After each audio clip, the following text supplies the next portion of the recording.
गान युद्ध चैप्टर का ये इमला का थर्ड पार्ट है।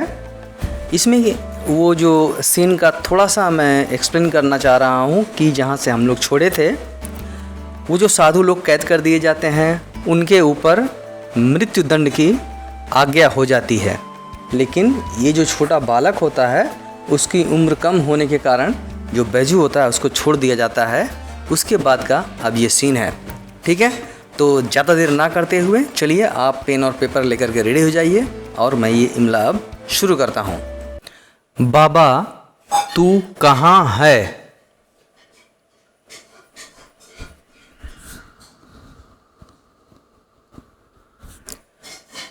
अब कौन मुझे प्यार करेगा?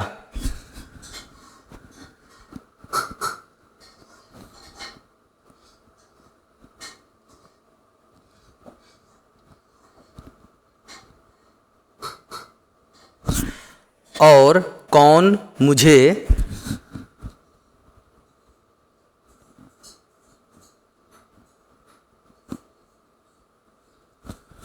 भक्ति का मार्ग बताएगा?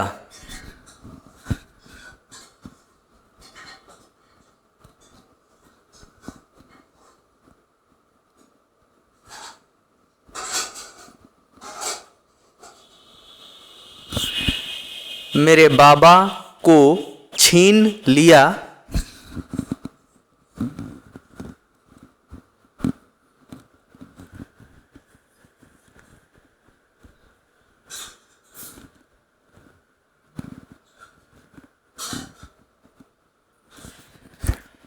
और मुझे इस अथाह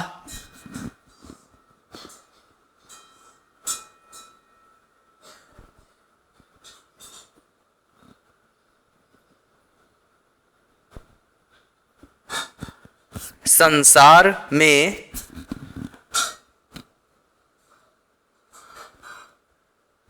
अनाथ बनाकर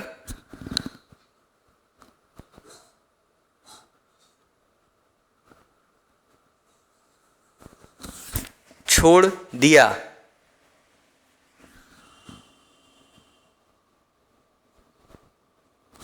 एक बार फिर से रिपीट कर रहा हूँ। बाबा तू कहाँ है? अब कौन मुझे प्यार करेगा और कौन मुझे भक्ति का मार्ग बताएगा? मेरे बाबा को छीन लिया और मुझे इस अथाह संसार में अनाथ बनाकर छोड़ दिया।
अब मेरा पालन पोषण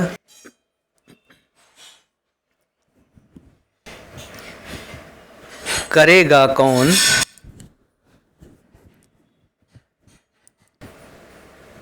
और घोर संकटों से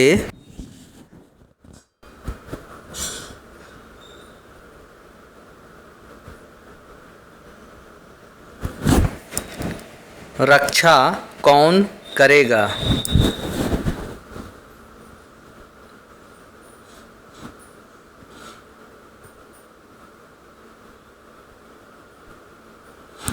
इन्हीं विचारों में डूबा हुआ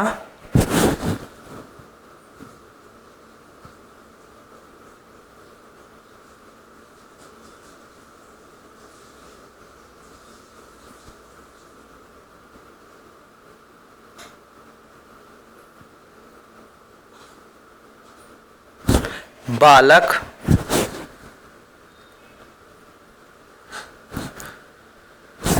देर तक रोता रहा।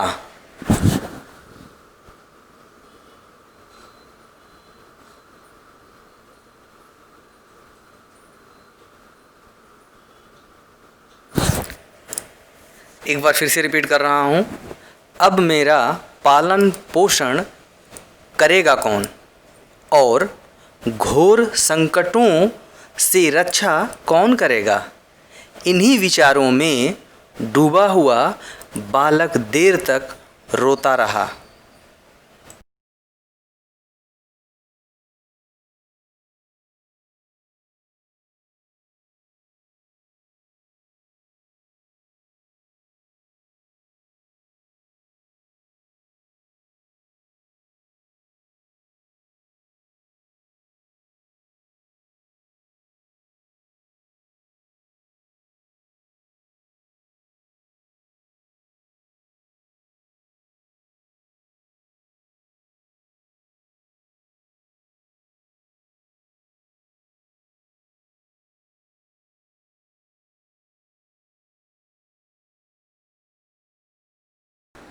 इतने में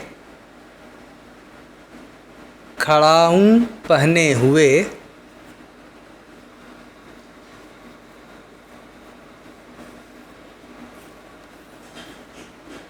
हाथ में माला लिए हुए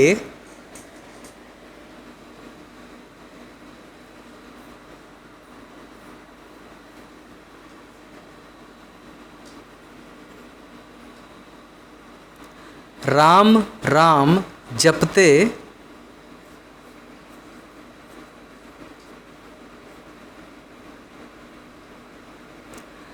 बाबा शंकरानंद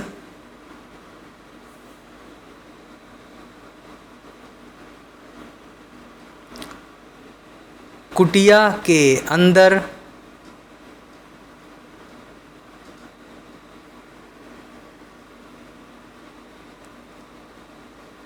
आए और कहने लगे,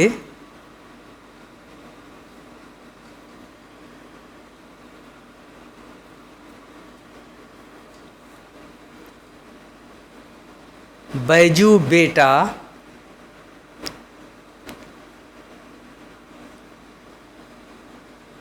अशांत मत हो।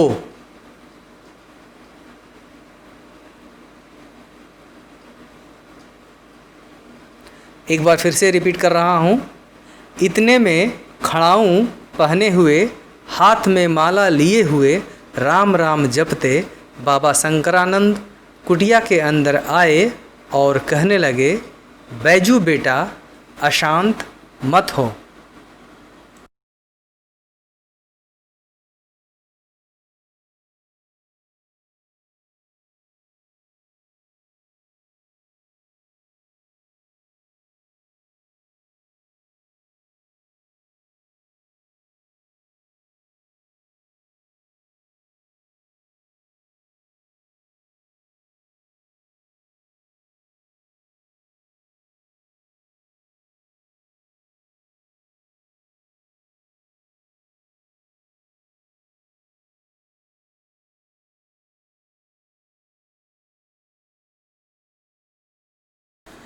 बैजू घबराकर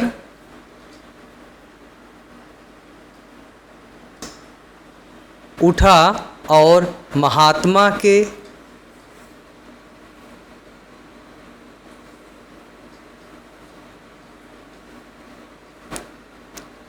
चरणों से लिपट गया।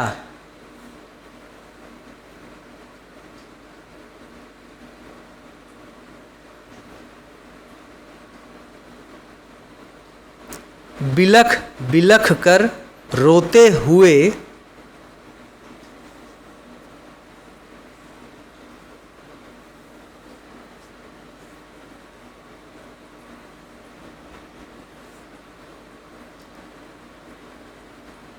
बैजू ने कहा,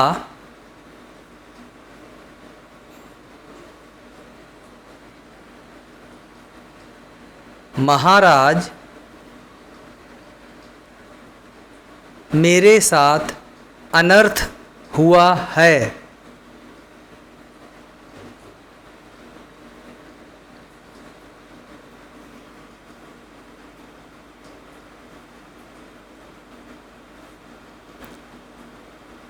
मुझ पर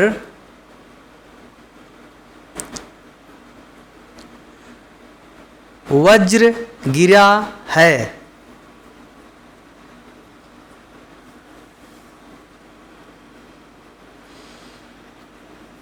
एक बार फिर से रिपीट कर रहा हूँ।